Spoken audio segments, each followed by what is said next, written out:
ఒక భార్య తన భర్తను గురించి ఒక రోజు ఈ విషయం చెప్పి గోడున ఏడ్చిందండి.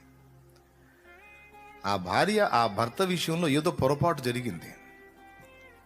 ఈ భర్త ఏం చేశాడో తెలుసా? ఆ పొరపాటు జరిగినప్పుడు ఆ భార్యను కొట్టలేదు, తిట్టలేదు, దూషించలేదు, ఏం చేయలేదు. ఆమెతో మాట్లాడటం మానేసి, తన ఆహారం తీసుకోవటం మానేసి మౌనంగా దుఃఖపడటం మొదలు పెడితే ఆ వేదన తట్టుకోలేకపోయింది. నిన్ను కొట్టలేదు కదమ్మా, తిట్టలేదు కదమ్మా, నిన్నేం అనలేదు కదమ్మా, తను మౌనంగా ఉన్నాడు కదా, నీకెందుకమ్మా బాధ అంటే అదే నాకు నరకం లాగుందన్నా. నన్ను కొట్టినా, నన్ను ఏం చేసినా నాకు ఇబ్బంది లేదు, కానీ ఆయన నన్ను ఏం చేయకుండా తనలో తానే ఇబ్బంది పడతా ఉన్నాడు, అది తట్టుకోలేకపోతున్నానన్నా అని గోడు నేర్చింది.